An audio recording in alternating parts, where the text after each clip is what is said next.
Futebol de Verdade com António Tadeia.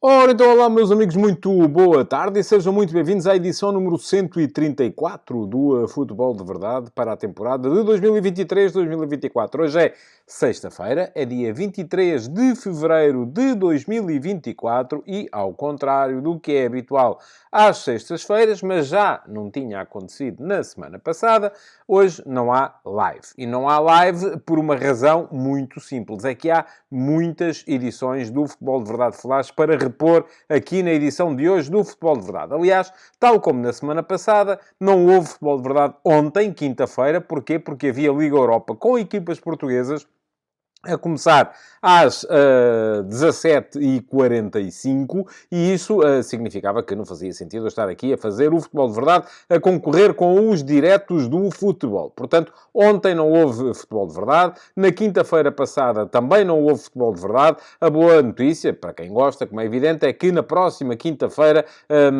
resolva-se como se resolver esse berbicacho de que vos vou falar mais à frente, relacionado com as datas dos jogos por causa do facto de Benfica e Sporting terem que jogar em casa a primeira mão dos oitavos de final da Liga Europa, mas já vamos falar sobre isso. Mas para a semana, seja como for, haverá sempre Futebol de Verdade na quinta-feira. Porquê? Porque para a semana é Taça de Portugal e, havendo jogo, a Taça de Portugal será à noite. Ora, muito bem, na semana passada também não houve live de sexta-feira. Porquê? Porque havia 3 edições do Flash para repor na edição de sexta, e portanto não fazia sentido estar ainda a fazer mais tempo de Futebol de Verdade. O programa assim já teve 1 hora, hoje vai ter mais de 1 hora, e vai ter mais de 1 hora porque hoje temos 4 edições do Flash para repor aqui. Como ontem não houve Futebol de Verdade, hoje, a seguir aos ataques rápidos, vão poder assistir à edição do Futebol de Verdade Flash relativa ao Flóculo Porto 1, Arsenal 0, depois em relação ao Toulouse 0, Benfica 0, ao Qarabag 2, Sporting Clube Braga 3 e ao Sporting 1, Young Boys 1. Só aí está 1 hora de programa. Como pelo meio ainda vamos ter ataques rápidos e antes disso estava prometido e vai acontecer a classificação da nossa Fantasy da Champions League. Vou passar já a ela já a seguir. O que é que acontece? Hoje não há live, mas também não há Q&A. Mas também não vai haver Q&A na segunda-feira, vamos ter Q&A na terça. Portanto, meus amigos, toca a irem deixar perguntas na caixa de comentários. Elas ficam já aí guardadinhas para serem sujeitas a concurso. Eu depois vou escolher uma pergunta daqui do meu canal de YouTube, da caixa de comentários dos programas, para responder no Q&A da próxima terça-feira. Portanto, toca a deixar perguntas, toca também a inscreverem-se no canal. E fica aqui o link para poderem fazê-lo. É só clicar em cima do botão que diz inscreve-te aqui. Aproveitem também para clicar em cima do sino, que é para ativarem as notificações. E dessa forma serem avisados sempre que houver novos conteúdos por aqui no canal para poderem ver. Ora, muito bem. Portanto, ponto da situação. Hoje vamos ter aqui as 4 reposições do Flash. Não há live. No fim de semana vamos ter 2 edições do Flash, mas só para subscritores premium do meu Substack. São as edições relativas ao Benfica Portimonense e ao Rio Ave Sporting, ambas no domingo. Como o Sporting ganhou em Moreira de Cónegos e o Benfica ganhou ao Vizela, apesar da vitória do Futebol Clube Porto contra o Estrela da Amadora, o Futebol Clube Porto continua, por enquanto, a não cumprir os critérios para serem feitas edições do Flash dos seus jogos de campeonato. E esses critérios, recordo, é para ser campeão ter que recuperar um total de pontos em relação às equipas que estão à sua frente igual ou inferior ao total de jornadas que faltam disputar. Neste momento o Porto tem 14 pontos para recuperar e só há 12 jornadas, portanto, neste momento está fora dos critérios e por isso mesmo não haverá edição do Flash desse Gil Vicente Futebol Clube do Porto, que também vai acontecer no próximo domingo. E depois, na segunda-feira, então sim, teremos aqui a edição do Futebol de Verdade com reposição dos Flash para quem ainda não os viu, porque os flashes seguem só para subscritores premium do meu Substack, em tadeia.substack.com, logo no dia dos jogos.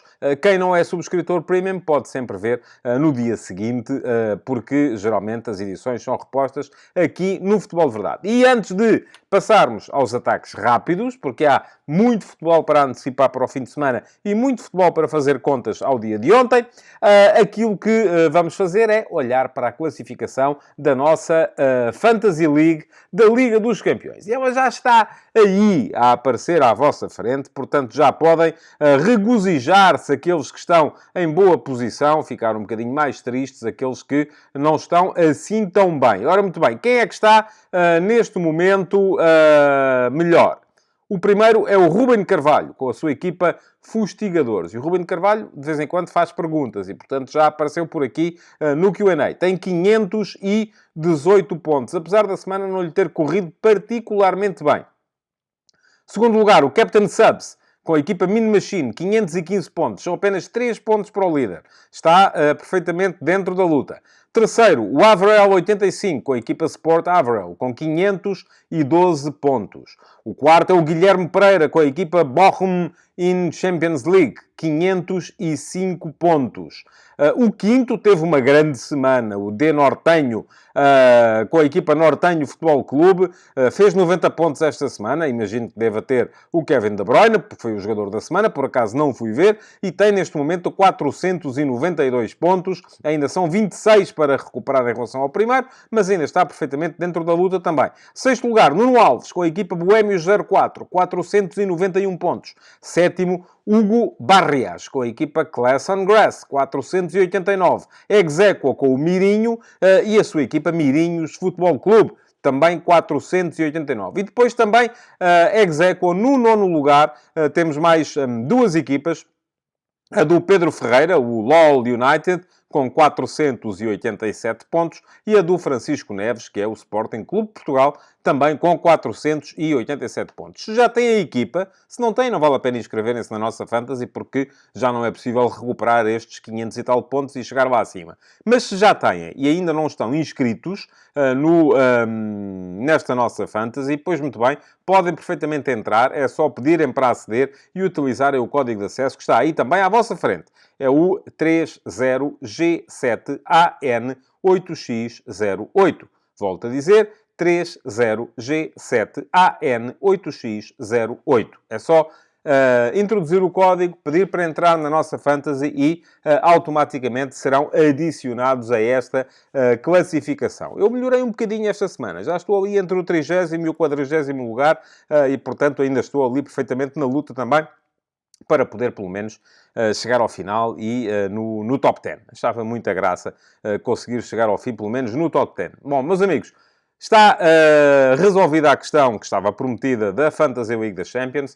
Vamos passar rapidamente aos ataques rápidos, porque o programa hoje é particularmente longo e pode tornar-se fastidioso para quem não quer ouvir falar de futebol. Vamos a isso, então. Futebol de Verdade, com António Tadeia.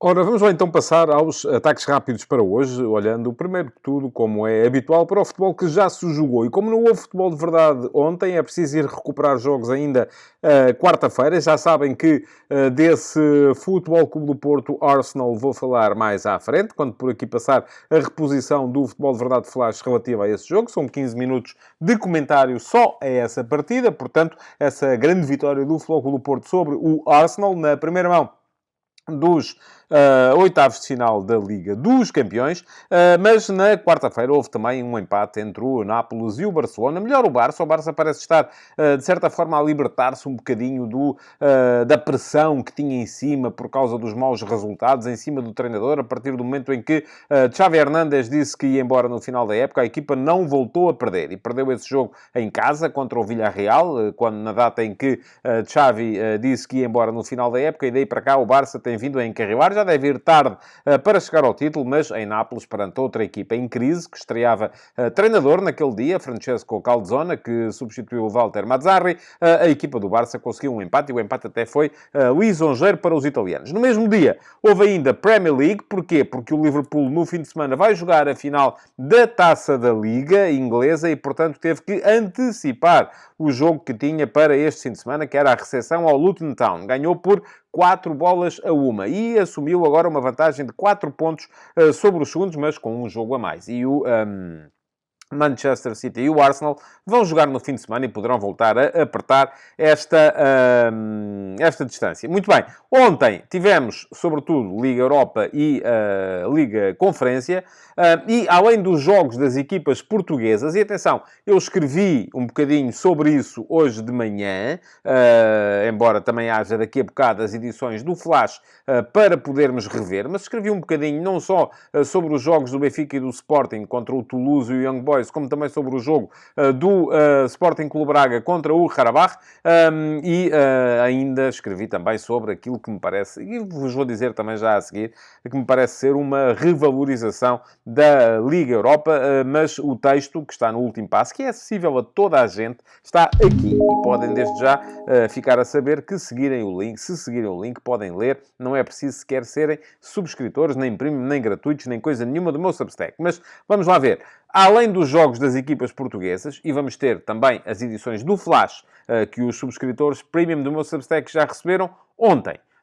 Aliás, no caso do Qarabağ Braga, receberam só hoje de manhã, porque eu não consegui fazer todos ontem. Ver 3 jogos e gravar 3 edições do Flash era coisa para uma direta que eu não podia fazer. Mas, de qualquer modo, já lá estão, na posse dos subscritores premium do meu Substack, e isso vai passar por aqui mais à frente. Mas, além desses jogos das equipas portuguesas, quero aqui destacar mais um par de situações. Na Liga Europa, nota para a grande virada do Freiburg, que esteve a perder por 2-0 contra o Racing Club Lens, tinha empatado a primeira mão e conseguiu ainda chegar ao empate 2-2 e no prolongamento virou a coisa a seu favor, ganhou por 3-2 e marcou presença na fase seguinte da Liga Europa, nos oitavos de final. Aliás, o dia de ontem foi, mais uma vez, catastrófico para os clubes franceses na globalidade. Volto a dizer, há uma boa perspectiva.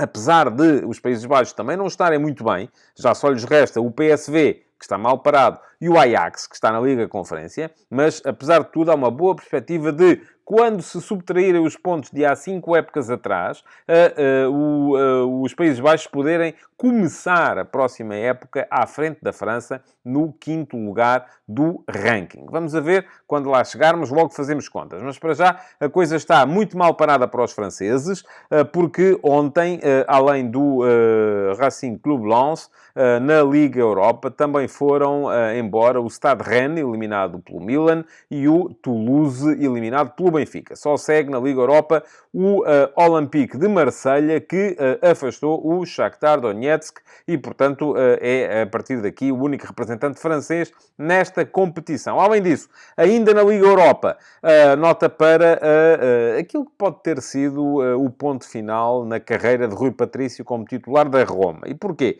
Porque Daniele De Rossi, o novo treinador da Roma, já tinha dito que para já preferia continuar com Miles Vilar, aquele guarda-redes que chegou a estar na equipa B do Benfica e chegou a estar no plantel do Benfica durante vários anos. Entretanto, está na Roma, estava na Roma, foi para lá levado por José Mourinho. De Rossi resolveu inverter a hierarquia, colocar-se Vilar à frente de Rui Patrício. Vilar foi o guarda-redes que jogou ontem contra o Feyenoord e defendeu 2 penaltis no desempate, ajudando e de que maneira a equipa da Roma a seguir em frente na competição. Portanto, continua em frente também a Roma. Nota para uma coisa que também estava no meu texto de hoje e que me leva a refletir um bocadinho, que é para o facto de, em 8 equipas, e este play-off de acesso aos oitavos de final da Liga Europa colocou frente a frente 8 segundos classificados dos grupos da Liga Europa contra 8 terceiros classificados dos grupos da Liga dos Campeões, e em 8 só 2 equipas que vinham da Liga dos Campeões é que seguiram em frente. Foram elas o Benfica, que afastou o Toulouse, e o Milan, que afastou o Stade Rennes. De resto, passaram 6 equipas que vinham da Liga Europa. Entre elas, o Qarabağ, que afastou o Sporting Clube Braga, e o Sporting, que eliminou o Young Boys. Portanto,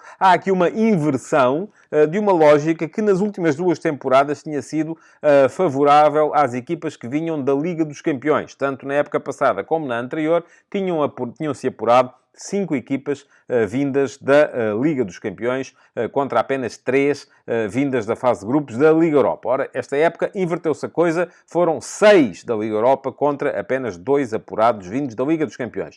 Liga Conferência, vamos olhar para ela também aqui muito rapidamente, só para assinalar a vitória do Olympiacos por 1-0, e o Olympiacos tem vários jogadores portugueses, por 1-0 na Hungria contra o Ferencváros, segue em frente. A vitória também surpreendente, de certa forma, da União São Giloase contra o Eintracht de Frankfurt, 2-1. Os belgas afastaram os alemães. A eliminação do Betis de Sevilha pelo Dinamo Zagreb e ainda a vitória heroica, de certa forma heroica, do Ajax em Bodo contra o Bodo Glimt por 2-1. O Ajax marcou primeiro, precisava de ganhar, porque tinha empatado a primeira mão em casa. Depois ficou reduzido a 10 homens. É verdade que o Glimt também teve uma expulsão, chegou ao empate já em 10 contra 10 e depois no prolongamento foi o Ajax quem se apurou. Está um bocadinho mal a coisa para os clubes neerlandeses esta época, ao contrário do que tem vindo a ser habitual. Porquê? Porque neste momento já só têm o PSV na Liga dos Campeões e o Ajax na Liga Conferência. Sendo que o PSV empatou em casa contra o Borussia Dortmund e, em condições normais, também poderá vir a ser afastado. Sorteio. Já foi hoje de manhã. Já se sabe que os clubes portugueses estavam apurados na Liga Europa, estavam ambos do mesmo lado do sorteio, que era ao lado dos não cabeça de série. Teriam sempre que jogar contra equipas que tivessem ganho os seus grupos na Liga Europa. Ora, teve mais sorte o Benfica do que o Sporting. O Benfica vai jogar contra o Rangers da Escócia. O Sporting volta a defrontar a Atalanta de Itália. Aliás, este sorteio foi um sorteio que voltou a colocar frente a frente várias equipas que já se tinham defrontado na fase de grupos. Foi o caso Sporting-Atalanta, Freiburg-West Ham, Qarabağ-Leverkusen, mas, enfim... Basicamente, o importante era fugir ao Leverkusen e ao Liverpool, que eram os 2 papões que ninguém queria, as 2 equipas mais fortes desta Liga Europa. Isso conseguiram os portugueses. Depois haveria eventualmente um segundo patamar de dificuldade, e ainda ontem falei disso, já nem sei onde, creio que foi na Antena 1, no meu espaço de opinião na Antena 1, dizendo que depois havia 2 equipas de autor, a Atalanta de Gasperini e o Brighton de Roberto De Zerbi, que são 2 equipas muito complicadas de defrontar, precisamente por serem equipas de autor. O Sporting não ganhou nenhum dos 2 jogos que fez contra a Atalanta na fase de grupos e por isso mesmo teve que ir jogar o play-off. Ora, olhando para os adversários, o que é que podemos dizer? O Rangers é o líder é que estão ambos num excelente momento. Isto é curioso. O Rangers lidera o campeonato da Escócia, tem 2 pontos de avanço sobre o Celtic, já se sabe que ali a luta é sempre entre estas 2 equipas. O Rangers vem com 9 vitórias consecutivas em todas as competições, desde que no dia 30 de dezembro perdeu o Old Firm Derby, o jogo contra o Celtic, precisamente por 2-1. Na altura ficou 2 pontos atrás do Celtic na classificação, neste momento está 2 pontos à frente. É uma equipa intensa, como são quase sempre as equipas escocesas de alto rendimento. Uma equipa que tem um português, o Fábio Silva, o ponta de lança que o Futebol Clube do Porto transferiu para o Wolverhampton aqui há uns anos por uma batelada de dinheiro, que, no entanto, Fábio Silva não é titular habitual, e é uma equipa que tem no lateral direito o Tavernier, a sua principal referência. A última vez que o Rangers jogou contra equipas portuguesas foi há 2 anos, nos quartos de final da Liga Europa, eliminou o Sporting Clube Braga. Perdeu por 1-0 na primeira mão, ganhou por 3-1 após prolongamento na segunda e acabou por se qualificar na altura para as meias finais da Liga Europa. Jogo difícil para o Benfica, mas também, vamos lá ver, olha-se para os adversários e parece-me a mim que o Rangers, juntamente, eventualmente, com o West Ham, que também não me impressiona, com o Slavia de Praga e até com o Villarreal, apesar da equipa estar melhor, agora com Marcelino à sua frente, eram as 4 equipas que toda a gente queria, porque eram as 4 4 equipas menos poderosas desta fase. Quanto à Atalanta, que vai jogar contra o Sporting, é quarta na Série A. O quarto lugar dá a qualificação direta para a Liga dos Campeões, a quem o ocupar no final. A Atalanta tem os mesmos pontos do Bolonha, que é quinto, mas tem um jogo a menos. E, portanto, está numa posição favorável. Vai com 8 vitórias seguidas, precisamente desde que, a 23 de dezembro, antes do Natal, perdeu contra este Bolonha. Nos últimos 9 jogos, ganhou 8, empatou 1. Aliás, vai com 6 vitórias seguidas, assim é que é. Nos últimos 9 jogos, ganhou 8 e empatou 1. Mas vai ter, daqui até ao jogo com o Sporting, 3 jogos que ui. Milan, já neste fim de semana, Inter e Bolonha. Portanto, são 3 jogos que podem perfeitamente correr mal. A Atalanta de Gasperini, onde Gasperini já trabalha, se não me engano, há 8 anos. Portanto, é uma equipa de autor. É uma equipa que faz uso, como nenhuma outra, creio eu, no futebol europeu atualmente, de marcações individuais a todo o campo. É isso que a torna distintiva. Criou muitos problemas ao Sporting, sobretudo na primeira parte do jogo da fase de grupos. Foi um amasso, um chocolate, como eu não me lembro de ver o Sporting de Ruben Amorim apanhar de ninguém, para aí desde os tempos em que foi goleada em casa na Liga dos Campeões, primeiro pelo Ajax e depois pelo Manchester City, mas depois, na segunda parte, o Sporting corrigiu, foi capaz de equilibrar, ainda reduziu esse jogo para 2-1, podia perfeitamente tê-lo empatado e depois foi jogar a Bérgamo, empatou e podia perfeitamente ter ganho também, embora aí seja preciso dizer que a Atalanta nesse jogo não precisava de mais do que um empate. Porquê? Porque o empate lhe garantia desde logo o primeiro lugar do grupo e a isenção do play-off. Portanto, é uma equipa muito poderosa também. Vai ser, com certeza, uma eliminatória complicada para as equipas portuguesas e era bom que ambas conseguissem passar. Para já, o que este sorteio veio gerar foi uma confusão tremenda por causa das datas dos jogos. E isto porquê? Bom, o que é que se passa? A UEFA definiu logo à partida que, havendo um lote de cabeças de série, que eram as equipas que ganharam o seu grupo na Liga Europa, e havia depois um lote de não cabeças de série, que eram as equipas que vinham do play-off, quer tenham sido segundas do seu grupo da Liga Europa ou terceiras do seu grupo da Liga dos Campeões. O que é que está definido? É que a primeira mão é jogada em casa pelas equipas que não são cabeças de série. Portanto, tanto Sporting como Benfica jogam a primeira mão desta eliminatória dos oitavos de final da Liga Europa em casa. Estaria marcada para o dia 7 de março. Sucede que não podem jogar os dois em casa no mesmo dia. Por razões evidentes. Não só por não querer a UEFA que haja 2 jogos separados por tão curto espaço, porque, obviamente, um está a tirar público ao outro, mas, sobretudo, por razões de segurança. Não há possibilidade de, na mesma cidade, quanto mais em estádios praticamente contíguos, receber adeptos de 4 equipas ao mesmo tempo. Imaginem o que era em Lisboa, no mesmo dia, haver jogos com adeptos do Benfica, do Sporting, já do Benfica e do Sporting já é confuso, agora imaginem o que é meter aqui os adeptos do Rangers e os adeptos da Atalanta. Portanto, é uma confusão pegada, está proibida. Aquilo que a UEFA faz, nestas circunstâncias, é mudar a data de um dos jogos. E o que é que vai acontecer? Quem tem que mudar é a equipa que tem pior ranking. Quem tem pior ranking é o Sporting. Portanto, o Sporting vai ter que jogar não no dia 7, quinta-feira, mas no dia 5, terça-feira. Como no dia 5, terça-feira, há a Liga dos Campeões, o Sporting vai ter que jogar mais cedo, 17h45. Portanto, o Sporting-Atalanta está marcado, pode vir a ser mudado, mas para já está marcado para dia 5 de março, terça-feira, às 17h45. Sendo que o Benfica Rangers se jogará, naturalmente, no dia 7, quinta-feira, às 20 horas. Isto dá tempo aos adeptos de uns chegarem e irem embora antes dos outros chegarem para se irem embora depois também.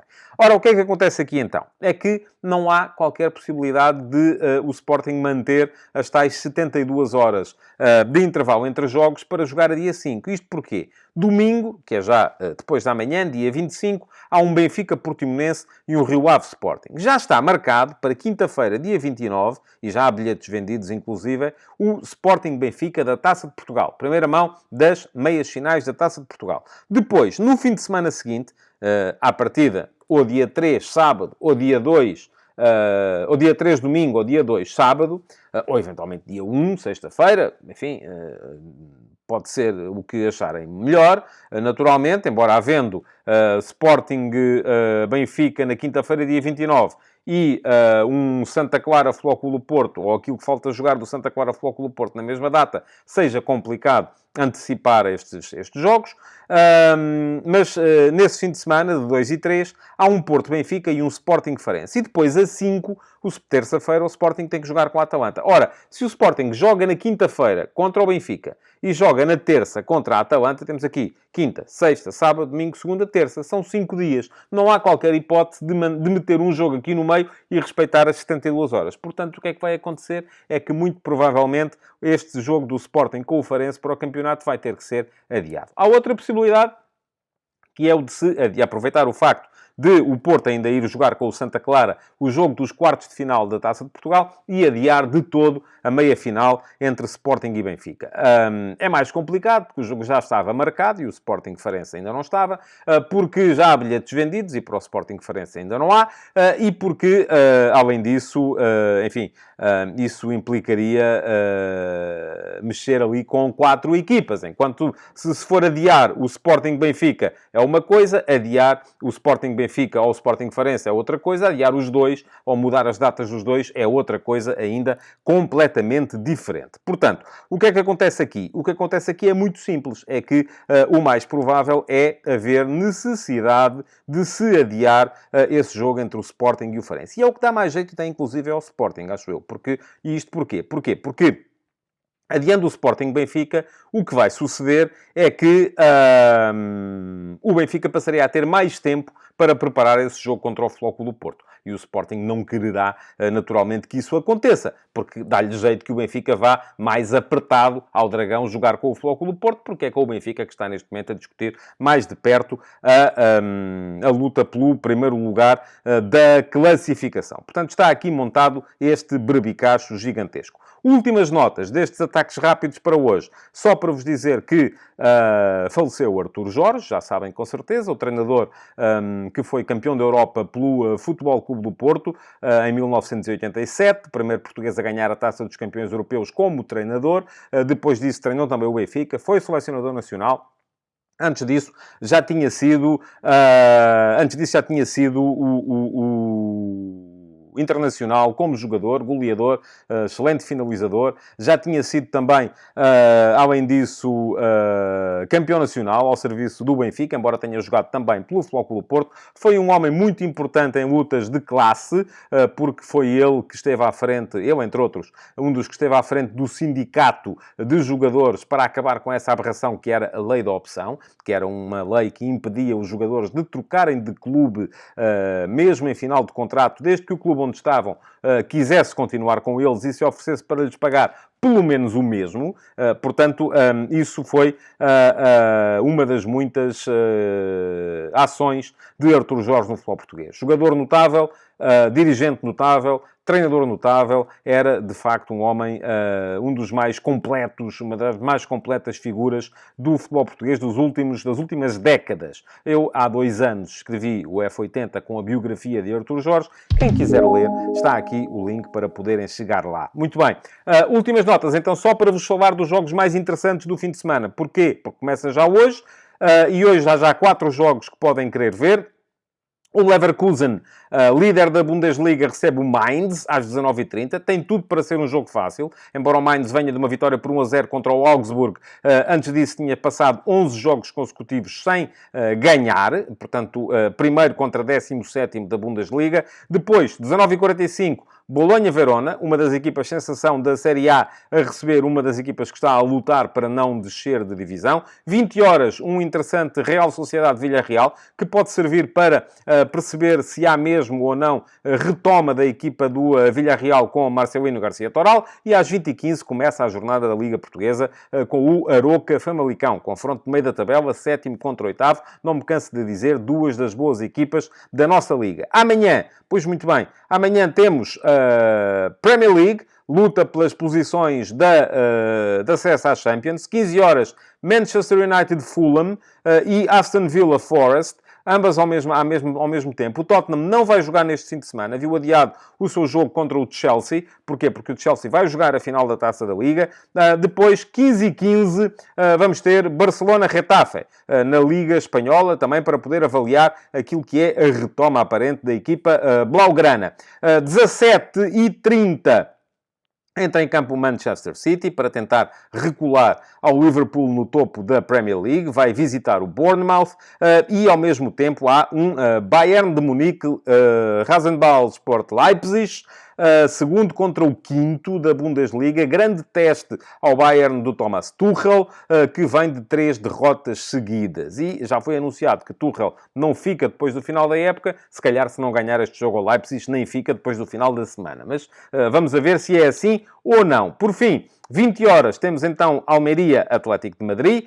O Atlético que está melhor neste momento, outra vez a entrar na luta pela Champions, visita a pior equipa da Liga Espanhola, o último classificado, e ao mesmo tempo há um Arsenal-Newcastle, o regresso do Arsenal ao campo depois da derrota no Dragão, e um jogo com certeza estranho, porque não é nada habitual os ingleses jogarem ao sábado à noite. Por fim, 20h30, Vitória Sport Clube Casa Pia, para se avaliar, de facto, das melhorias do Casa Pia com a troca de treinador, mas o Vitória está na luta pela quarta posição, ainda contra o Sporting Clube Braga. Por fim, domingo, e isto está mesmo a acabar, Juventus Frosinone, para a Série A de Itália, às 11h30 da manhã, há futebol matinal no domingo, e depois, às 15h, Chelsea-Liverpool, que vale um troféu. É a Taça da Liga, final da Taça da Liga. O Liverpool lidera a Premier League, tem aqui a possibilidade de ganhar um troféu. Ainda há pouco tempo aviou o Chelsea como gente grande no jogo da Premier League. Agora vai ter um jogo que vai valer uma taça mesmo, e vamos ver como é que reage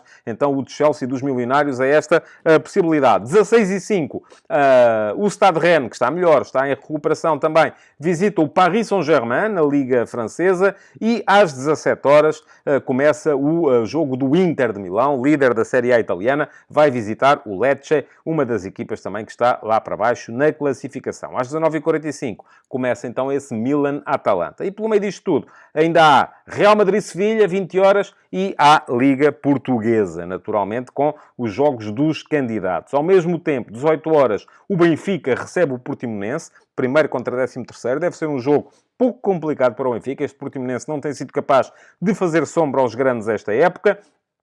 E à mesma hora, 18 horas, o Flóculo Porto vai visitar o Gil Vicente a Barcelos. Jogo complicado para o Porto, porque o Gil Vicente é daquelas equipas que ela sim, em casa sobretudo, tem feito a vida negra às equipas grandes. Empatou com o Sporting Clube Braga e perdeu, mas pela margem mínima, com o Benfica, num jogo muito emocionante. Por fim, 20h30, há esse Rio Ave Sporting. O Sporting a visitar a equipa de Luís Freire, que melhorou com o mercado, mas ainda é 16ª na classificação, e um jogo que vamos a ver poderá ser marcado, tal como os outros também, pelo temporal que se espera para este domingo em todo o território nacional. Mas já se sabe que o estádio de Vila do Conde, nestas coisas, é particularmente propenso a esse tipo de coisas. Antes de me ir embora, só dizer-vos que, se quiserem receber as edições do Futebol de Verdade Flash relativas aos jogos do Benfica e do Sporting, que são os dois que vão ter flash neste fim de semana, durante o fim de semana, o que têm que fazer é tornar-se já subscritores premium do meu Substack. Fica aqui o link para poderem lá chegar. Custa-vos 5€ por mês a subscrição e têm direito não só às edições do Flash logo a seguir ao final dos jogos, mas também a muitas outras vantagens, como a possibilidade de aceder a todo o arquivo, ao meu servidor de Discord, ao meu canal de Telegram, a todos os textos que são exclusivos para subscritores premium. São 5€ por mês ou 50€ por ano, caso queiram aproveitar os 2 meses de borla que vos garante a subscrição por um ano inteiro. Fiquem então com a reposição das 4 edições dos últimos 2 dias do Futebol de Verdade Flash. Por esta ordem, Futebol Clube do Porto 1, Arsenal 0, Toulouse 0, Benfica 0, Karabakh 2, Sporting Clube Braga 3 e Sporting 1, Young Boys 1. Futebol de Verdade com António Tadeia.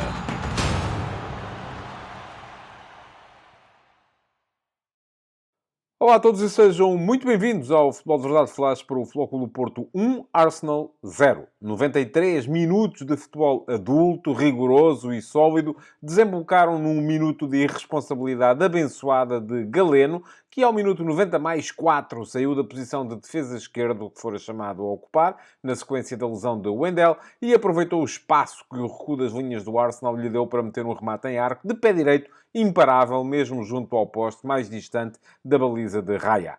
O jogo, até àquele momento, tinha sido intenso, forte nas marcações, mas um aborrecimento em termos ofensivos. Tanto as duas equipas pareciam, sobretudo, obcecadas com a proteção da sua própria baliza. Uma atitude mais desculpável ao Futebol Clube do Porto, que tem reconhecidamente menos meios do que a um Arsenal, sempre maniatado pelas duas linhas portistas e que pouco mais fez do que acumular gente em cima de Diogo Costa a cada canto ou livre lateral, à espera que da confusão nascesse um golo salvador. O resultado foi uma partida com muita bola dos ingleses, mas pouquíssimas situações de golo iminente. A mais flagrante, provavelmente até a única de todo o jogo, tinha desperdiçado Galeno, ao minuto 21, quando Conceição ganhou a linha de fundo e meteu a bola na área para 2 tiros do extremo. O primeiro foi ao poste. E foi tão violento que Galeno ainda não tinha concluído o movimento da perna que golpeou a bola e voltou a acertar-lhe uma segunda vez, agora para a fazer passar ao lado da baliza londrina. Além de terem sido responsáveis por 0.9 dos 1.1 golos esperados do Futebol Clube do Porto em todo o jogo, esses 2 remates de Galeno foram também os primeiros de todo o jogo, ao minuto 21, recordo. O Arsenal, que por essa altura andava em torno dos 76% de posse de bola, só procurou atingir as redes de Diogo Costa aos 33 minutos. Fê-lo num tiro cruzado que Trossard fez passar por cima da barra. Os ingleses acabaram o jogo sem um único remate enquadrado, o que ainda não lhes tinha acontecido uma só vez esta época, e com um XG total de 0.4, a que só o Manchester City os forçara em outubro. O jogo foi assim decorrendo como o Porto queria, fechado. Provavelmente Arteta acharia que mais cedo ou mais tarde os seus homens da frente encontrariam uma aberta para ferir o rival, mas isso nunca aconteceu. E foi Sérgio Conceição quem se impôs na batalha tática quando arriscou à entrada dos últimos 10 minutos. Até aí, pouco se vira, na verdade. O Arsenal só ameaçou em pontapés de canto. De cabeça, Saliba, ao minuto 35, e Saka, aos 45 mais 1, surgiram ao segundo poste para fazer a bola sair pela linha de fundo. Mas o momento mais perigoso foi protagonizado aos 56, quando Trossard meteu um vôlei no final de um canto de Rice, mas fez a bola subir em demasia.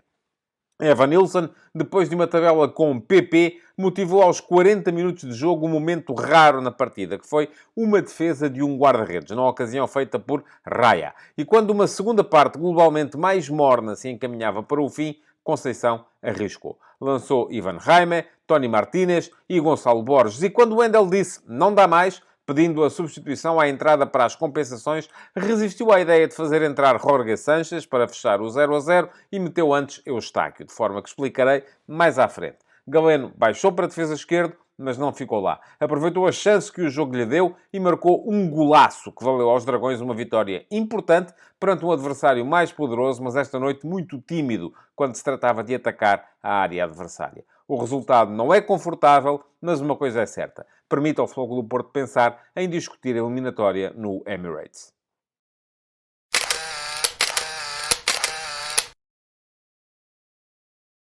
E passemos então à fotografia tática deste Futebol Clube Porto Arsenal, sendo que os dois treinadores pouca coisa mudaram. Têm 2 11 estáveis e resistiram muito à ideia de lhes mexer. Sérgio Conceição fez apenas uma troca no 11 que no fim de semana tinha ganho ao Estrela da Amadora por 2-0 e ela foi motivada por necessidade. Zaidu magoou-se nesse jogo, conforme se lembrarão, e o Wendel apareceu a jogar como defesa esquerda. De resto, o mesmo 11, a mesma ideia de jogo de sempre, embora hoje muito mais limitada em termos ofensivos. Diogo Costa foi o guarda-redes, João Mário o lateral direito, Wendel o lateral esquerdo, Pepe e Otávio a dupla de centrais. Depois Varela, que fazia de médio mais recuado, com Nico Gonzalez à sua frente e PP também. PP mais sobre a meia direita, Nico mais sobre a meia esquerda. Francisco Conceição partia da posição de extremo direito, Galeno de extremo esquerdo e Evanilson era o ponta de lança, quase sempre a baixar em movimentos de apoio e resistindo muito à ideia de explorar a profundidade atrás da última linha do Arsenal, que se apresentava, de resto, bastante subida. Ora, aquilo que mais se notabilizou na estratégia do Futebol Clube Porto para este jogo foi a forma como a equipa geralmente baixava o bloco e subia com pouca gente. Não metia Sérgio Conceição muita gente na frente, não fazia subir tanto os laterais, mantinha os médios amarrados, porque a ideia principal era mesmo de manter o rigor defensivo. E o Porto, no momento defensivo, quase sempre tinha uma linha de 4 seguida de uma linha de 5, porque mesmo os dois extremos, Francisco Conceição e Galeno, baixavam para formar ali a linha com os outros 3 médios. Procurava assim o Futebol Clube do Porto ocupar toda a largura do campo na proteção da sua linha mais defensiva. Do outro lado, o que fez então Mikel Arteta? Manteve exatamente o mesmo 11 que no fim de semana tinha ganho fora de casa ao Burnley por 5-0 em jogo da Premier League, e tem sido o 11 dos últimos jogos todos do Arsenal. Raya foi o guarda-redes, Ben White o lateral direito, Kivior o lateral esquerdo, Saliba e Gabriel Magalhães a dupla de centrais. Depois, mais à frente, Declan Rice era o médio mais defensivo, Martin Odegaard surgia sobre a meia-direita e Kai Havertz sobre a meia-esquerda. Estes dois médios com fitos muito mais atacantes. Sendo que Havertz muitas vezes, inclusive, trocava de posição com Trossard, o ponta de lança, o falso ponta de lança, o falso 9, que muitas vezes também baixava para a zona do meio-campo na meia-esquerda. Bukayo Saka atacava a partir da direita e a Martinelli a partir da esquerda, com Trossard então na tal posição de ponta de lança. Depois, as dinâmicas do Arsenal eram muito variadas, mas geralmente aquilo que se via era a saída de bola a 3, com Saliba, Gabriel Magalhães e Kivior, sendo que o lateral direito Ben White aparecia geralmente na zona do meio-campo com Declan Rice e Odegaard. O Arsenal formava ali, em início da organização, 2 linhas de 3 homens. Rice aparecia ora como médio interior, no momento ofensivo, ora, às vezes mesmo, como extremo direito, no momento em que Bukayo Saka procurava explorar espaços mais interiores por esse lado. Depois, mais à frente, quando a equipa entrava nos últimos 30, 40 metros, aquilo que se vieram as tais trocas posicionais entre Trossard e Kai Havertz, com o médio esquerdo a surgir muitas vezes como ponta de lança e o ponta de lança a baixar para o lado esquerdo, onde, aliás, ele se sente mais à vontade. Depois, no plano defensivo, era notória também a preocupação do Arsenal em condicionar aquilo que podia ser a organização ofensiva do Futebol Clube do Porto, com muitas referências individuais. Geralmente, Martinelli e Saka caíam em cima dos 2 laterais do Futebol Clube do Porto para os impedir de jogar. Trossard condicionava Pep e Odegaard, nesse momento em que o Porto começava a organizar-se, subia que nem uma flecha para ir condicionar Otávio. Ficava depois Kai Havertz muito mais preocupado com Alain Varela, dessa forma também inibindo o Futebol Clube do Porto de sair com qualidade desde trás. E isto levou a que, na primeira parte, e durante boa parte da segunda também, o Arsenal tivesse muito mais bola, mas em função dos tais posicionamentos rigorosos, muito próximos uns dos outros, da defesa e do meio-campo do Futebol Clube do Porto, não conseguisse criar situações de envolvimento com bola corrida e apenas tenha chegado a situações de finalização através das muitas bolas paradas que batia,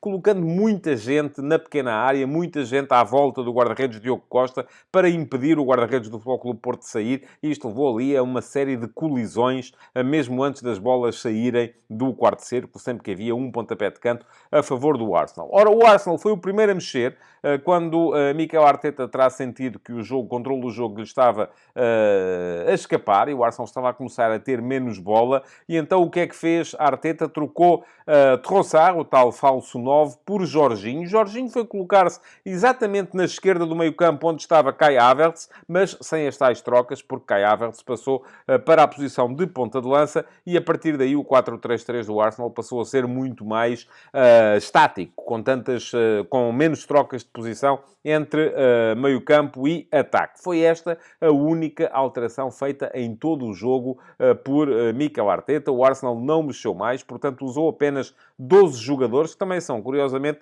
os 12 que foram titulares nas últimas partidas da equipa londrina. No lado do Futebol Clube do Porto, Sérgio Conceição só mexeu ao minuto 80, quando trocou Nico Gonzalez por Ivan Raime. Ivan Raime foi colocar-se primeiro como médio, o que desde logo dava ao meio-campo do Porto uma faceta mais criativa, porque Raime é um jogador mais repentista, mais desequilibrador no plano ofensivo do que era Nico Gonzalez, mas foi jogar exatamente como médio interior esquerdo, e só depois, ao minuto 85, com mais 2 trocas, Evanilson por Tony Martínez, ponta de lança por ponta de lança, França, e Francisco Conceição por Gonçalo Borges, extremo desequilibrador no 1 para 1, por extremo desequilibrador no 1 para 1, portanto também sem grandes alterações, neste caso, no plano tático ou estratégico. Só ao minuto 90, quando o Wendel, que estava magoado, saiu e o Flóculo Porto chegou a ter Jorge Sanchez a aquecer para entrar para fazer a posição de defesa esquerdo, mas a opção de Conceição acabou por ser a de fazer entrar Stefano Eustáquio. Eustáquio foi jogar para o meio-campo, para onde estava Ivan Reimer. Ivan Reimer avançou para o extremo esquerdo, onde estava Galeno,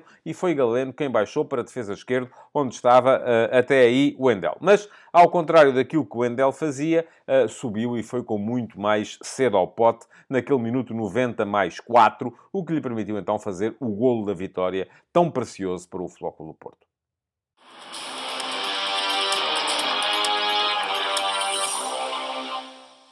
E de tudo aquilo que já vos disse atrás, é fácil de perceber que, a regra geral, os jogadores mais importantes da partida foram aqueles que tinham a seu cargo tarefas mais defensivas. Vamos começar pelo lado do Arsenal. Raya fez uma defesa. Foi o único guarda-redes a ser chamado a defender uma bola nesta partida. Não teve uma partida por ela, mas todos os 4 de trás fizeram um bom jogo. Não parece que tenha sido por eles que a equipa se foi abaixo. Tal como esteve bem também Declan Rice, ainda que condicionado por um cartão amarelo que viu logo ao minuto 2. Depois, a desilusão para os adeptos do Arsenal, naturalmente, terá sido a performance dos jogadores que tinham por missão atacar. Viu-se pouco o Trossard, viu-se pouco o Havertz. Martinelli, só na segunda parte, encontrou espaço para uma ou duas investidas pelo corredor esquerdo. Saka esteve mais em jogo, mas sempre desinspirado. E Odegaard não foi o tal farol de criação que costuma ser nesta equipa do Arsenal. Do lado do Flóculo Porto, os mais sólidos foram também, naturalmente, os 4 de trás, juntamente com Alan Varela, que fez, no meu ponto de vista, também um bom jogo, sobretudo no plano defensivo, mas Otávio não acusou a estreia, não teve um erro. Pepe, muito bem, ainda com um par de cortes importantes, tal como estiveram bem os dois laterais, mas, sobretudo, no plano defensivo. Ofensivamente, viu-se, sobretudo, Conceição, na maneira como, de vez em quando, ainda meteu aqueles seus slaloms em 1 para 1, superando os adversários, mas o herói do jogo só podia ser, naturalmente, Galeno. Foi ele que esteve nas 2 situações mais perigosas de todo o jogo. Na primeira parte terá tido algum infortúnio na forma como viu a bola acertar com estrondo no poste direito da baliza de Raya. Na segunda parte acabou por fazer um golaço e, portanto, acaba por sair para ele o título de herói do jogo.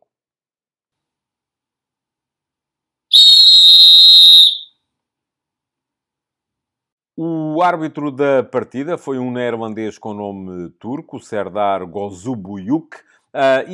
Vou ser muito honesto, não gostei da arbitragem de Gozubuyuk. É verdade que não teve erros graves, nem pouco mais ou menos. Não houve situações de golos para anular, de faltas próximos sequer da área, que ele tivesse visto mal. Foi coerente no plano disciplinar, mostrou 5 cartões amarelos e sem que fosse possível notar-lhe aí alguma incoerência. Só não gostei, de facto, da propensão que ele teve para apitar quase sempre ao mínimo contacto. Houve demasiadas faltas para aquilo que este jogo poderia ter justificado e, de certa forma, também a falta de propensão ofensiva do jogo terá tido, ou terá começado, na forma como o Gozubuyuk muitas vezes apitava sem necessidade. Deu um bocadinho um concerto de apito sem necessidade nenhuma. Não foi por ele, obviamente, que o jogo foi mau, nem foi por ele que o Porto ganhou ou que o Arsenal deixou de ganhar. Acho que a arbitragem acaba por ter uma nota positiva, só não gostei, de facto, foi do estilo da arbitragem de Serdar Gozubuyuk. Futebol de Verdade, com António Tadeia.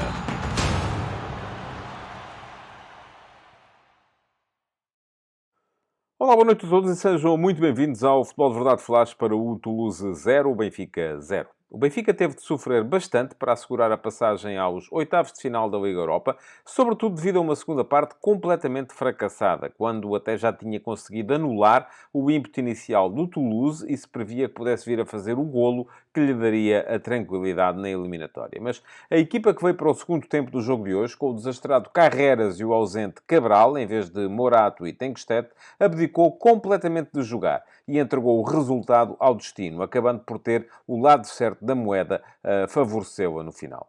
As estatísticas da partida são claras na distinção das duas partes. Se até ao intervalo a equipa de Schmidt tinha mais remates, 5 contra 4, do que o adversário, no segundo tempo os números inverteram-se por completo, com apenas 3 finalizações dos encarnados e 12 dos franceses. Nessa altura, o Toulouse viu Gboho e Spearings, este por 2 vezes falhar ocasiões claras de levar a eliminatória para prolongamento. O jogo até já tinha começado com ascendente francês, fruto da repetição do 5-4-1 por parte de Carles Martínez, mas com mais ambição pressionante, sobretudo dos dois laterais, Dessler e Suazo, que avançavam pelo meio-campo do Benfica em busca de Bá e de Morato. O jogo corria assim, com o Toulouse mais instalado no meio-campo ofensivo, mas sem ocasiões claras de golo, que a última linha encarnada ia mantendo pelo menos a concentração e os médios tapavam bem as entrelinhas. Aliás, quando o Toulouse viu 2 jogadores deixarem a partida por lesão, ambos ainda na primeira parte, isso foi uma espécie de ponto de viragem. O central Diarra magoou-se aos 23 minutos e logo a seguir um lance individual de Neres levou-o à linha de fundo e a um passe atrasado que Rafa aproveitou para uma finalização em arco que saiu pouco ao lado do ângulo da baliza de Restes. O lateral Dessler saiu aos 30 minutos e logo a seguir foi um cruzamento de Bá, que Tengsted tocou, que quase dava a Di Maria 1-0. O carrinho feito pelo argentino, no entanto, saiu ao lado. Pelo meio, Gboho ainda aproveitou a passividade de Di Maria no controle de uma bola na sua própria grande área para pedir um cabeceamento a Donum, que Trubin defendeu. Mas mesmo a fechar os primeiros 45 minutos, foi António Silva quem tabulou com o argentino e se isolou na cara de Restes, não conseguindo, porém, evitar a mancha do guarda-redes francês. Tudo indicava que o Benfica acabaria por resolver a eliminatória na segunda parte. Só que algo levou a equipa a desligar. O mais evidente foram as trocas. Cabral pouco jogou, pareceu desligado, tanto em ações de pressão como em movimentações a pedir passos dos colegas. Mas Carreras, esse então, foi um desastre, com 8 perdas de bola em 45 minutos. E o jogo virou. Cierro, aos 47 minutos, deu o mote, com o remate colocado da zona da meia-lua que Trubin defendeu. E Spearings teve na cabeça a primeira grande ocasião dos donos da casa, ao minuto 55, quando cabeceou um cruzamento de Donum, já na pequena área, mas fez a bola sair ao lado. Dallinga ainda acertou no poste, mas num remate que, se entrasse, seria anulado, porque o ponta de lança estava fora de jogo. Mas depois disso, num canto de Cierro, Nicolaisen ainda fez mais um cabeceamento de passar com perigo sobre a barra de Trubin. E apesar da estabilidade que as entradas de Orsnes e Kokshu deram à equipa, o ucraniano ainda teve de se esmerar para evitar o prolongamento, com mais uma boa defesa a remate de Cierro já nos descontos. O Benfica passou a eliminatória porque tem muito melhores jogadores, mas terá de ser muito mais forte do que o que mostrou a atacar, na Luz, e a defender, em Toulouse, para fazer carreira nesta Liga Europa.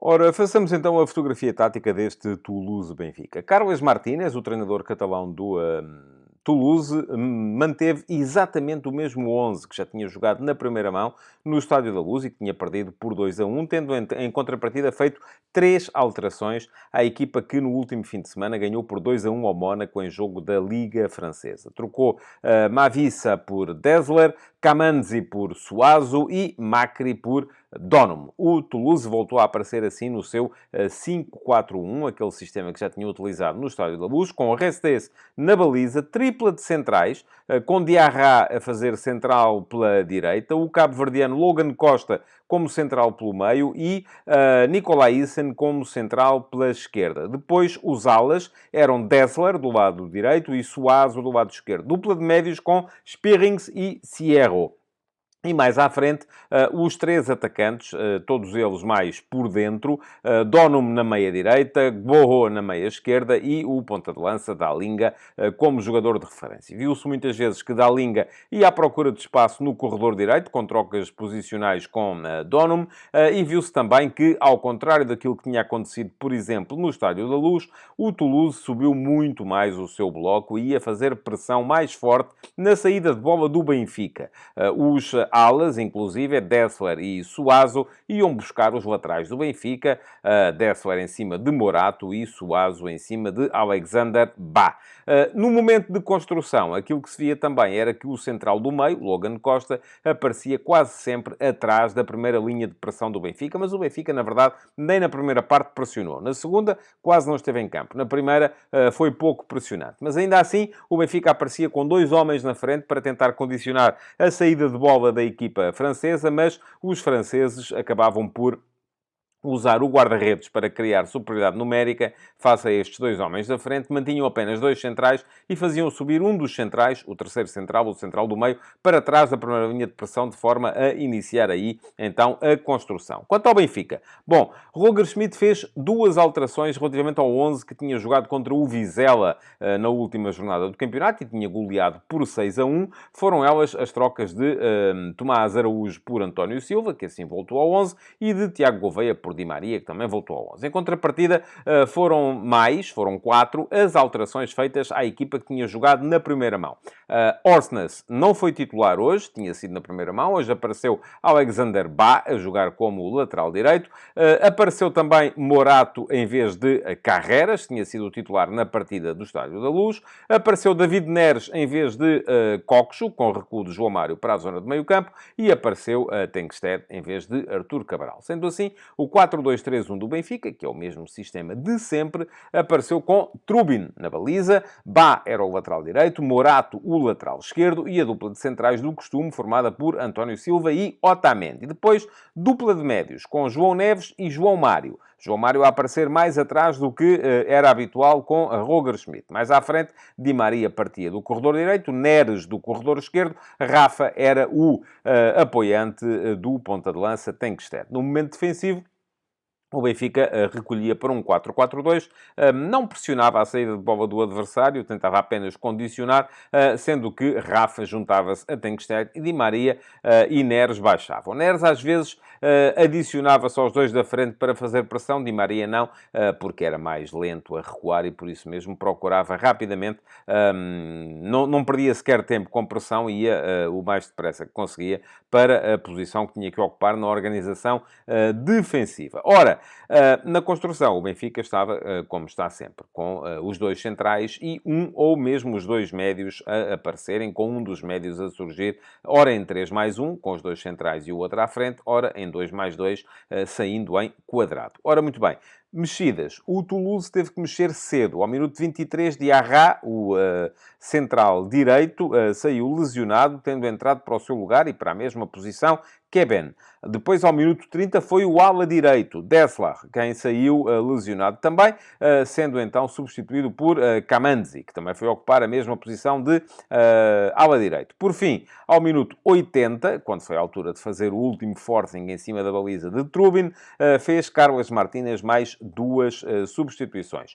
Suazo cedeu a vez a Babitka e a Gborro a Magri. O que é que isto gerou? Gerou que quem foi para ala esquerdo, lateral esquerdo, se quisermos, foi Donum, indo Babitka para a posição de avançado interior direito e ficando Magri na posição que era de Gborro, de avançado interior esquerdo. Manteve, portanto, o Toulouse o mesmo sistema de início a fim, mas com jogadores mais ofensivos a ocuparem as respectivas posições. Quanto ao Benfica, 4 trocas. As 2 primeiras ao intervalo. Tengsted e Morato por Cabral e Carreras. Piorou, tal como já vos tinha dito antes. Não houve alterações táticas. Depois, mais à frente, os sacrificados foram os 2 avançados interiores, vamos chamar-lhe assim.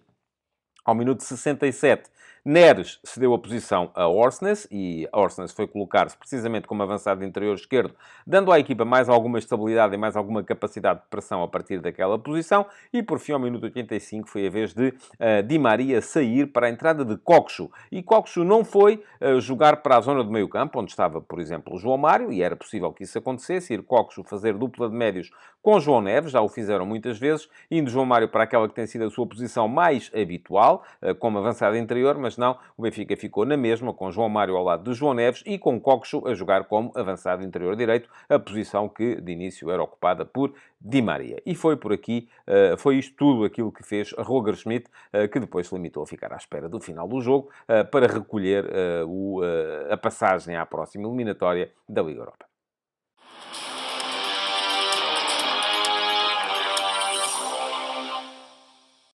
Não houve exibições esplendorosas na equipa do Benfica. Morato teve muitas dificuldades na primeira parte. Carreras teve ainda mais na segunda. Bá não fez um bom jogo. Os dois centrais foram minimamente competentes, mas não brilhantes. João Mário não se notabilizou naquela posição. Di Maria e Neres pouco em jogo. Rafa, ainda assim, meteu um par de acelerações, mas não definiu bem. Tenkstedt melhor do que Artur Cabral, mas ainda assim os dois melhores foram claramente João Neves, muito ativo, a recuperar, a lançar, a meter algum ritmo ainda assim no meio-campo do Benfica, e Trubin, que foi o melhor jogador do Benfica hoje, com um par de boas defesas a impedir que o Toulouse se adiantasse. No entanto, os melhores jogadores da partida estavam do outro lado, estavam no lado da equipa francesa. Voltei a gostar bastante de Gboho, que me parece ser um avançado muito interessante, físico, com capacidade para se impor também no 1 para 1, mas ainda assim os melhores foram os dois médios, Spearings e Sierro, sobretudo na segunda parte.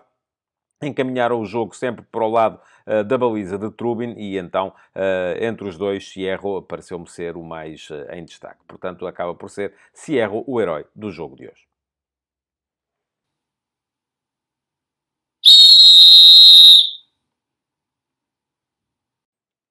Foi francamente positiva a arbitragem do italiano Maurizio Mariani. Não teve erros de maior. Apenas um lance foi minimamente discutido. Foi ao minuto 89 e podia ser complicado, quando a bola de facto tabela na mão de Alexander Bá, dentro da área do Benfica, mas há um ressalto muito em cima do lateral direito do Benfica e, portanto, esteve bem o árbitro italiano ao considerar que não havia razão para marcar falta e, portanto, para marcar grande penalidade contra a equipa portuguesa. De resto, houve também uma outra situação ao minuto 66, em que chegou a pedir-se, e houve até inclusive uma pausa para que o VAR pudesse avaliar a jogada, também dentro da área do Benfica, mas aí António Silva correu riscos, porque saltou à bola com o braço erguido, no entanto, não chega a tocar com a mão na bola, nem com o braço na bola, e, portanto, não houve sequer contacto, e por isso não podia também haver grande penalidade. Duas boas decisões tomadas pela equipa de arbitragem no campo, que depois foram, inclusive,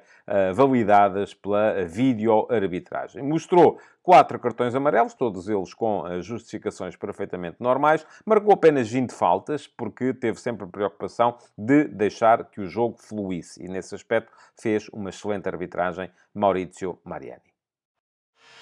Futebol de Verdade, com António Tadeia.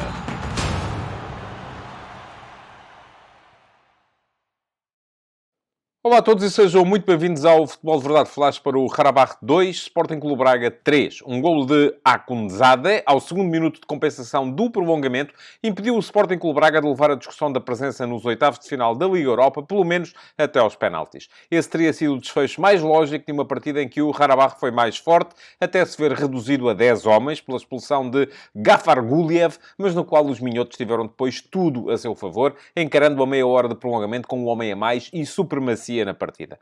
A velocidade e a intensidade nos duelos dos azeris, comandados a meio campo por Jankovic e pelo ex-médio do Santa Clara, Júlio Romão, tinha chegado para fazer encolher uma equipa bracarense que chegara a Baku firmemente decidida a marcar o ritmo, mas que depois vira essas tentativas frustradas pela realidade.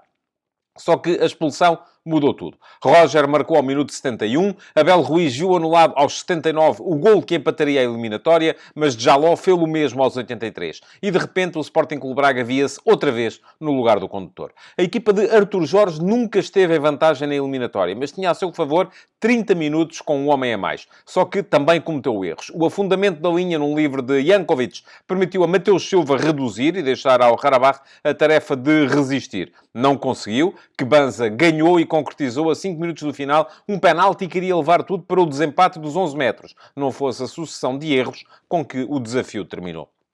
Rony Lopes fez uma falta a meio campo e ficou a lamentar-se por tê-la feito. Nedur estava lá, mas não impediu a marcação rápida do livre, ficando a assistir de camarote ao passo com o qual o Zenov lançou o jovem Akundzade. Este chegou à área e aproveitou o facto de, por esta altura, o Braga já quase não ter defesas em campo. A equipa de Artur Jorge estava disposta num 3-3-4, que explicarei mais à frente, e assim Akhundzade driblou de Jaló e fez o golo. Lançou o caos em todo o estádio, a celebrar o primeiro apuramento de uma equipa do Azerbaijão para os oitavos de final de uma prova da UEFA. Algo de normal, se tivermos em conta os 4-2 da primeira mão, ou a primeira parte afirmativa da equipa de Gurbanov. É que o Sporting Clube Braga entrou em jogo a querer mandar, mas depressa foi sendo empurrado para trás pelo ritmo do 4-2-3-1 azeri. Banza ainda teve uma boa ocasião para finalizar, logo aos 3 minutos, chutando ao lado depois de bater o Zainov, mas o jogo foi depois todo ele da equipa da casa. Mustafazada de cabeça aos 16 minutos e Leandro Andrade aos 33 ainda falharam o alvo, mas o quarto de hora final da primeira parte foi de Mateus, que privou Leandro do golo aos 33 e aos 41 minutos com duas boas intervenções. Pelo meio, o ex-atacante flaviense Juninho também esteve à beira de marcar, quando foi servido por Zubir, mas rematou ao lado do poste da baliza bracarense. A expulsão de Gafar Guliev mudou um jogo que Artur Jorge já tinha feito por alterar, com a troca de plano de jogo ao intervalo e as saídas de Pizzi e Zalazar, ambos infelizes na partida. Com Jaló e Roger em campo, o Braga passou a ter asas para voar e, quando a vantagem numérica lhe permitiu fazer entrar também Bruma, a supremacia foi total. Roger marcou aos 71 minutos, aproveitando um cruzamento de Bruma e a ação de Roni em cima de Bayramov, inibindo-o de disputar a segunda bola. E Jaló fez o segundo aos 83, num belo remate em arco, indefensável para Lunev. Ao Sporting Clube Braga era fundamental manter o ritmo no prolongamento, mas o gol de Mateus Silva veio fazer os minhotos duvidar. Havia mais 15 minutos e neles Banza ainda marcou o terceiro no tal penalti que pedia mais. Só que o Braga já lá não chegou. Cortesia do jovem Akhundzade. Os portugueses saem assim da eliminatória com a noção de que são melhor equipa, mas que para terem sucesso europeu não podem ligar e desligar como fizeram no final da segunda mão, mas sobretudo no jogo de Braga. Sacar o apuramento em Baku podia até ter sido normal, só que o normal nem sempre se realiza.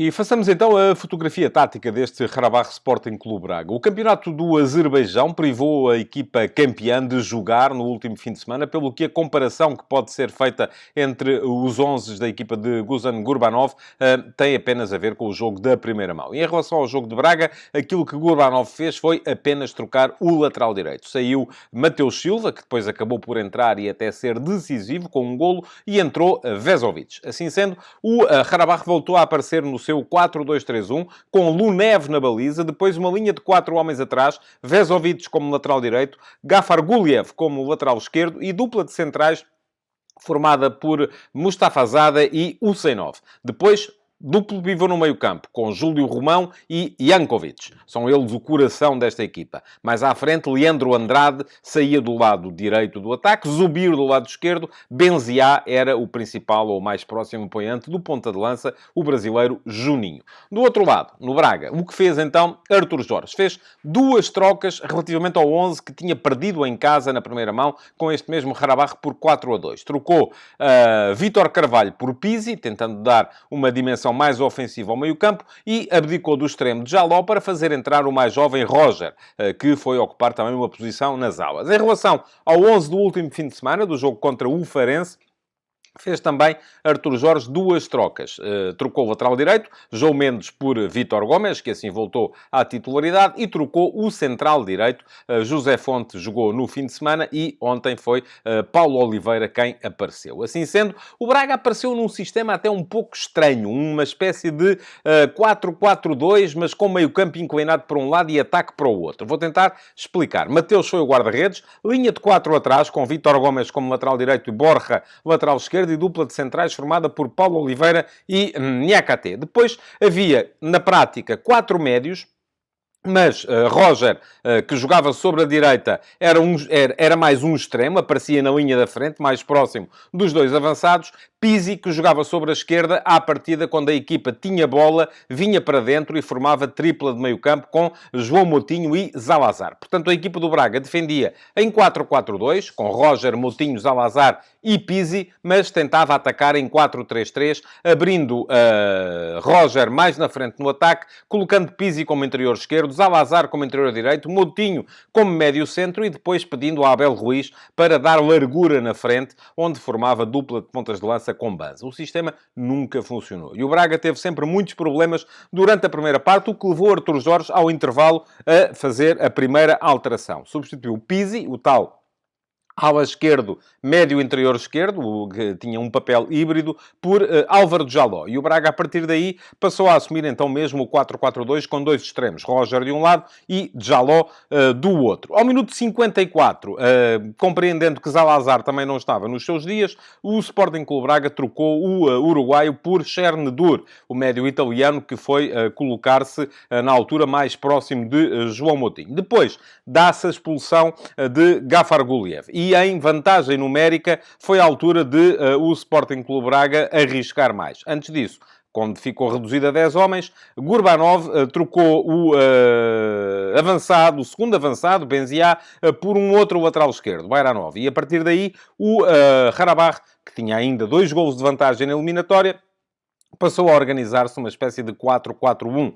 Porquê? Porque Bairanov foi para o lateral esquerdo, onde já não havia Gafar Guliev, e a equipa, abdicando de Benzia, mantinha Leandro Andrade a fechar o corredor direito, Zubir a fechar o corredor esquerdo e Juninho como único ponta de lança.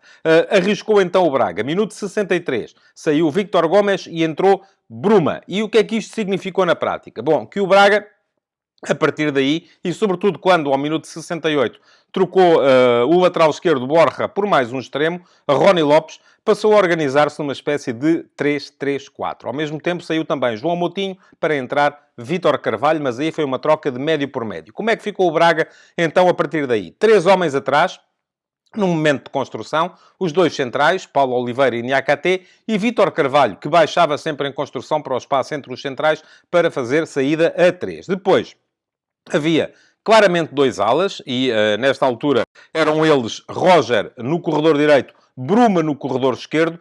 Nedur fazia meio campo, enfim, com o aporte de Vítor Carvalho, que depois saía também para o meio campo, e na frente 4 homens no ataque. Rony Lopes fazia meia direita, Álvaro Jaló fazia meia esquerda e havia 2 pontas de lança ainda, Simon Banza e Abel Ruiz. Foi assim que o Braga conseguiu fazer os seus 2 golos e levar o jogo para prolongamento. No prolongamento, já tendo Paulo Oliveira com cartão amarelo, Artur Jorge trocou este central por Serdar, para evitar igualdade numérica. Não lhe convinha nada, naturalmente, ficar também com 10 homens, mas acabou por ser Gurbanov a mexer mais com o jogo. Ao minuto 107, portanto, pouco depois de começar a segunda parte do prolongamento, e numa altura em que já estava a precisar, sobretudo, de resistir, porque já tinha marcado o seu golo através de Mateus Silva, o Karabakh fez mais 2 alterações. Já tinha feito 2 trocas. Ao minuto 74, Leandro, o extremo direito, deu lugar a Mateus Silva, que, sendo defesa direito de Raiz, foi colocar-se ali para tentar fechar o acesso à sua baliza, e o ponta de lança Juninho cedeu a vez a Keita, sendo que Keita também foi colocar-se como ponta de lança, o que é um extremo, mais naturalmente. Ora, o que é que acontecia aqui? Geralmente, o Karabakh continuava no seu 4-4-1, mas os 2 extremos, neste momento Mateus Silva à direita e ainda Zubir à esquerda, acompanhavam os alas do Braga. O Braga estava com o tal 3-3-4, mas com 2 alas muito ofensivos, o que fazia com que, à vez, a linha defensiva do Karabakh pudesse ter 5 ou até 6 homens. Mas, ao minuto 107, depois de já ter feito o golo que reduziu para 2-1, então Gurbanov trocou Vezovic por Akundadze e trocou ainda Júlio Romão por Patrick Andrade. Não fez alterações táticas e continuou o Karabakh nessa altura no tal 4-4-1, com a integração dos médios-ala por fora, junto dos defesas laterais. Por fim, ao minuto 116, quando foi preciso fazer um golo, ou quando foi preciso, já o Braga estava a ganhar por 3-1, o Karabakh voltou a mexer, trocando Zubir pelo albanês Xixa, mas também sem alterações do ponto de vista tático.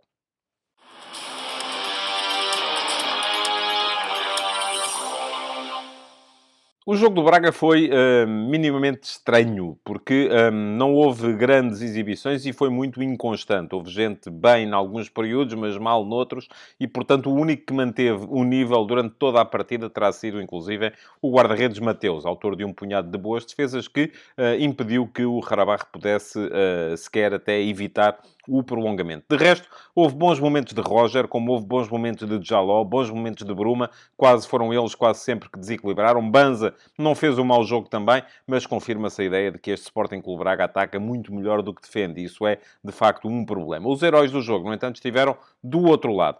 E quem foram eles? Os dois melhores jogadores em campo, claramente os dois médios da equipa do Karabakh. Júlio Romão, um jogador que no Santa Clara não conseguiu ser titular, sempre muito criterioso na forma como segurava jogo, como soltava, como definia os ritmos, foi muito importante. Não tem a mesma preponderância no jogo coletivo da equipa que tem Jankovic, o outro médio, que, além disso, é ainda um criativo, é um jogador capaz de levar a bola para a frente em condições de criar desequilíbrios. Mas o herói acaba por ser outro. É o jovem Akunzade, que, no final, com uma jogada individual, depois de aproveitar um lançamento longo do central, o Zenov conseguiu driblar Djaló e fazer o golo que colocou o Karabakh nos oitavos de final da Liga Europa. Acaba por ser ele o herói do jogo, embora o melhor em campo tenha sido Jankovic.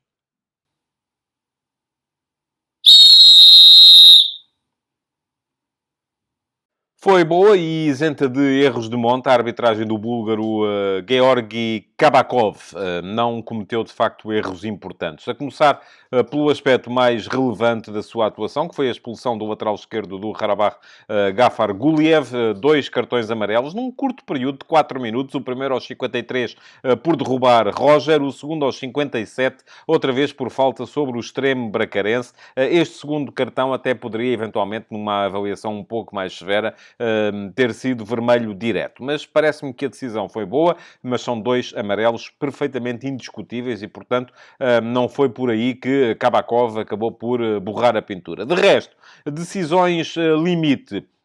Houve um pedido de penalti por parte do Karabakh ao minuto 16, mas a bola bate no ombro de Paulo Oliveira e não no braço. Portanto, boa a decisão de Kabakov ao mandar jogar. Bem no golo anulado a Abel Ruiz, ao minuto 79, porque aqui sim a bola já bate no braço e não no ombro, embora a diferença não seja muita entre um caso e o outro.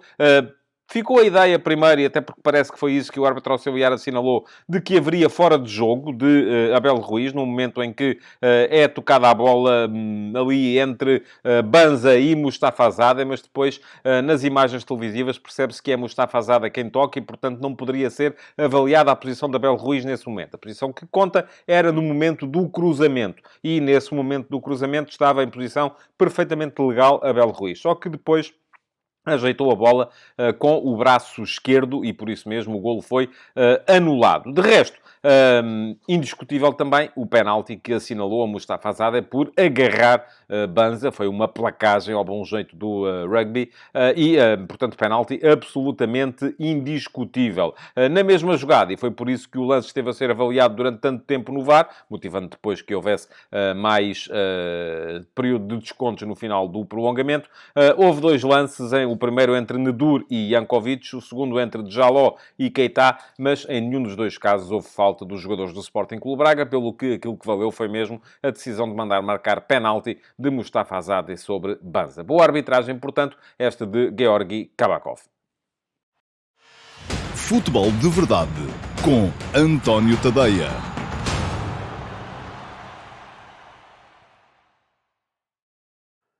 Olá a todos e sejam muito bem-vindos ao Futebol de Verdade Flash para o Sporting 1, Young Boys 1. Um golo de Gyökeres logo aos 13 minutos, no primeiro remate que qualquer das equipas fez no jogo, deu o mote para o que acabou por ser um treino com o público, em que Ruben Amorim tanto rodou a equipa que esta acabou por desligar, saindo do relvado com um empate nascido de um penalti cometido por Edwards, a punir tanto o desperdício leonino na finalização, como a desconcentração que a equipa mostrou a partir do meio da segunda parte, oferecendo ao Young Boys a possibilidade de entrar na partida. Antes dos suíços empatarem por Ganvola, a 6 minutos do fim, já o Sporting tinha criado lances suficientes para construir um resultado confortável. Edwards, ainda nos descontos da primeira parte, deu mal na bola, já na pequena área, sem ninguém pela frente, vendo-a ficar a rodopiar em torno de si mesma, em vez de seguir para a baliza aberta. Gyökeres, aos 57 minutos, perdeu o primeiro penalti como jogador do Sporting, vendo o remate frustrado pela defesa do hoje excelente Van Balmos. E o guardião suíço não só tirou mais um gol certo a Bragança, aos 63 minutos, com uma defesa sobre a linha, como se impôs depois com uma boa mancha a Gyökeres, quando este lhe surgiu isolado à frente aos 82.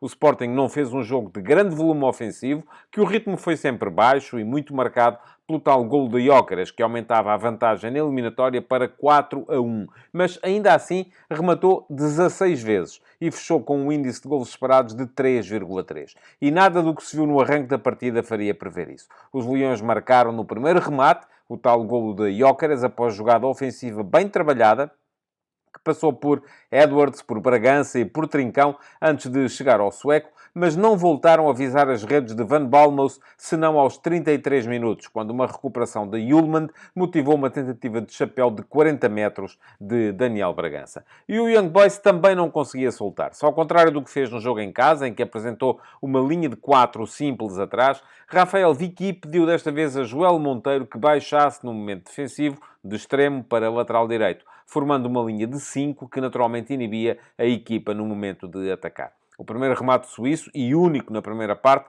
surgiu aos 26 minutos e foi inofensivo.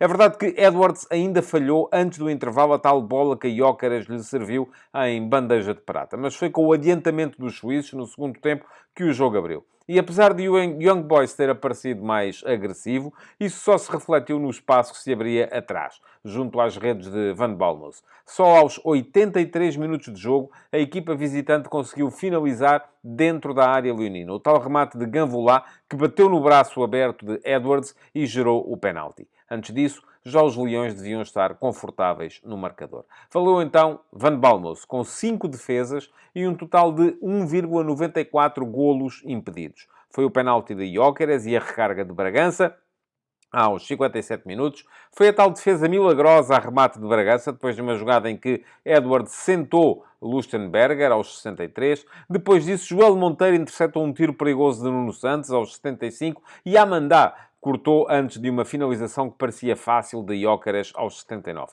E Van Balmos fechou o recital aos 82 minutos, quando evitou 2-0 a Gyökeres, isolado por Pedro Gonçalves. Acabou o Young Boys por ter o prémio no tal penalti de Edwards, que Ganvolá aproveitou para empatar aos 84 minutos. Já não havia tempo para reabrir a eliminatória, mas o empate já foi castigo suficiente para uma exibição desconcentrada do Sporting, que levou demasiado a sério a ideia de ter nesta noite a única oportunidade do mês para descomprimir. É que o ciclo terrível segue já no domingo, em Vila do Conde.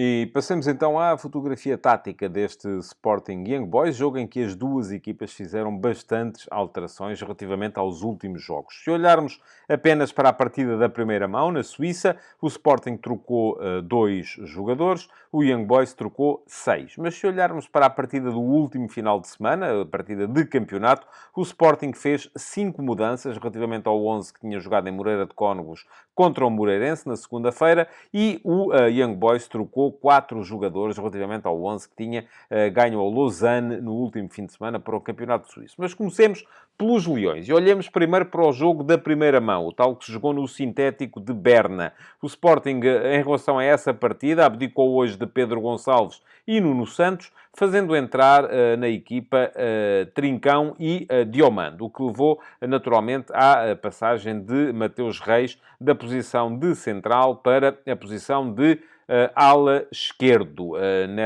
na partida de hoje.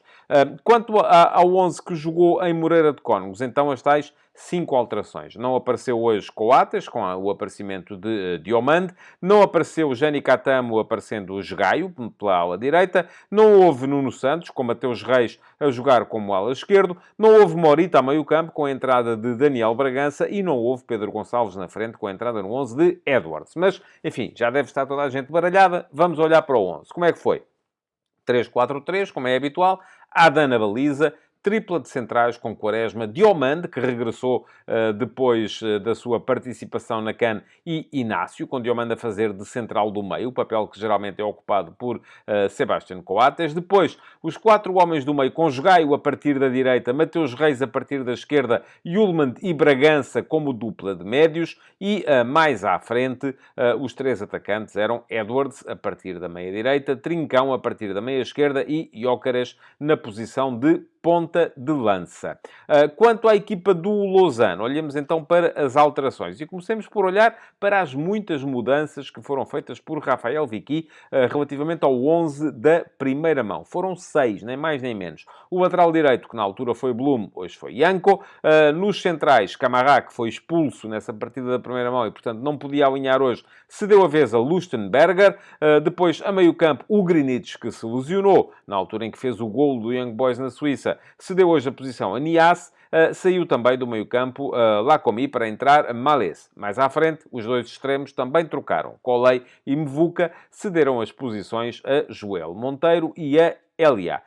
Em relação ao 11 do fim de semana, o tal jogo com o Lausanne, houve então 4 alterações, também Blum por Janko, Camará por Amanda, que voltou e não tinha jogado na partida de campeonato, o lateral esquerdo Persson por Adiam e Lacomi por Loper. Sendo assim, o Young Boys apareceu no seu habitual 4-3-3, com Van Balmos como guarda-redes, Janko foi o lateral direito, Aidiam o lateral esquerdo e a dupla de centrais formada por Lustenberger e Amanda. Amanda muito mais fixado no combate físico com Gyökeres. Era sempre ele quem caía em cima de Gyökeres, fazendo-lhe marcação individual. Depois, Lauper foi o médio mais defensivo e os 2 médios de ataque, Malés e Niasse. Malés na meia-direita, caía muitas vezes na frente, sobretudo na segunda parte, para fazer linha de 4 numa primeira zona de pressão, a Niasse mais sobre a meia esquerda. O extremo direito era Joel Monteiro, que no momento defensivo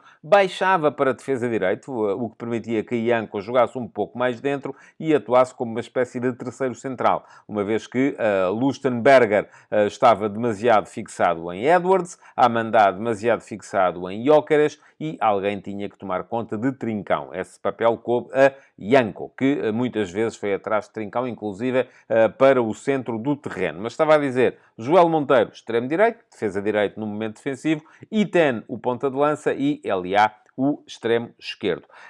Quem mexeu primeiro foi o Sporting, que ao intervalo trocou Gonçalo Inácio, gestão de esforço, pura e simples, por Nuno Santos. E isso levou a que Nuno Santos entrasse para a ala esquerda e Mateus Reis baixasse para a central pela esquerda. O Sporting perdeu alguma qualidade na saída também por causa disso. Depois, ao minuto 60, tripla substituição feita pelo Young Boys. O lateral direito, Janko, saiu para a entrada de Blum, para a mesma posição. O lateral esquerdo, Adiam, saiu para a entrada de Persson, para a mesma posição também.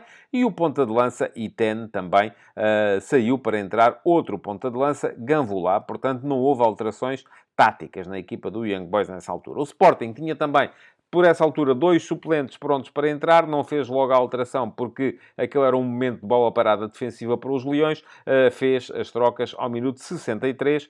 Trincão saiu para entrar Pedro Gonçalves, também para a posição de atacante pela esquerda, e Yulman foi descansar mais cedo, entrando Quandredi ainda para uma boa meia hora no meio-campo dos Leões. Ao minuto 67, voltou a mexer o Young Boys, trocou extremo, Elia por Mvuka, e depois, ao minuto 78, Rafael Vicky esgotou as alterações, trocando o médio Lauper por Lacomi, o que também manteve o Young Boys no seu mesmo 4-3-3.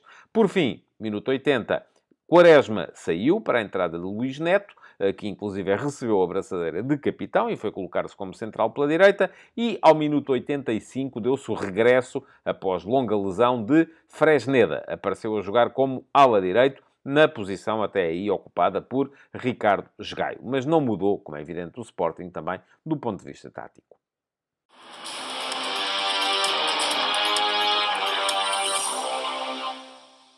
Apesar da gestão, do esforço que foi sendo feita, do ritmo baixo que a equipa imprimiu em alguns momentos, da desconcentração que também a acometeu noutros, a equipa do Sporting ainda teve ali, eu diria que 4 boas exibições e 2 exibições que a espaços poderiam ser recomendáveis.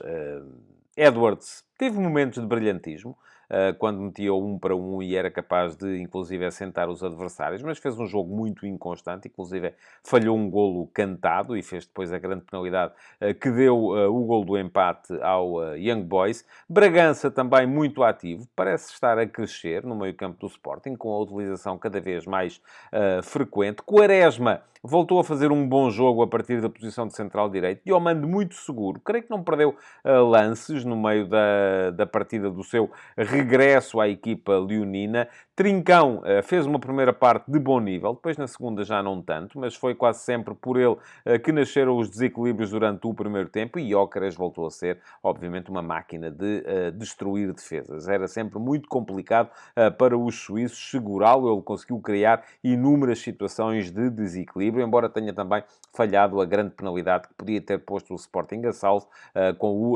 2-0. Do outro lado, foi boa a exibição de Amandá, apesar de tudo. O duelo com Gyökeres foi muito na base de ora agora ganho eu, ora agora ganhas tu. Ele conseguiu ganhar várias bolas ao ponta de lança sueco, o que não é fácil. Não esteve mal também Joel Monteiro, importante não só a defender como a atacar também, mas o herói do jogo foi Van Balmos. Não é só pelo penalti que defendeu, ou pela defesa magistral que fez no tal remate de Daniel Bragança, mas esteve sempre muito bem e só à conta dele o Sporting pode achar que saiu do campo e que podia ter ganho o jogo, mas não o ganhou.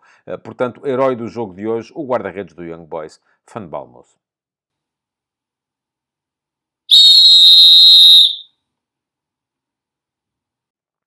Foi boa e isenta de erros a arbitragem do eslovaco Ivan Kruzliak, o árbitro deste Sporting Young Boys. Esteve bem nas 3 decisões limite que teve que tomar, as 2 grandes penalidades e o golo anulado a Malés, ao minuto 66. Aqui foi evidente a posição de fora de jogo do médio da equipa suíça, no momento em que sai o cruzamento que ele de cabeça colocou dentro da baliza de Adam. O fora de jogo foi assinalado imediatamente por parte do árbitro auxiliar e confirmado pelo VAR de tão evidente que ele era. E depois esteve bem também na marcação das 2 grandes penalidades. Ao minuto 55 há uma rasteira de Lustenberger a Trincão, dentro da área do Young Boys, assinalou o penalti e esteve bem. E ao minuto 82 há a mão de Edwards dentro da área do Sporting, quando o Ganvolá tenta devolver para o meio uma bola que iria a caminho da linha de fundo, eventualmente tentaria rematar, não sei, mas Edwards, que ia a correr, ia com o braço bem aberto, viu a bola embater-lhe no braço e, portanto, ganhou ali volumetria, o que leva a que tenha sido assinalada, e bem, a grande penalidade por Ivan Kruzliak. Portanto, foi uma boa arbitragem do árbitro eslovaco, que ainda mostrou 2 cartões amarelos. A Amandá, nomeadamente pela sucessão de faltas cometidas sobre Gyökeres, só o mostrou ao minuto 86, mas acho que esteve bem na forma de gerir também o jogo do ponto de vista disciplinar. Futebol de verdade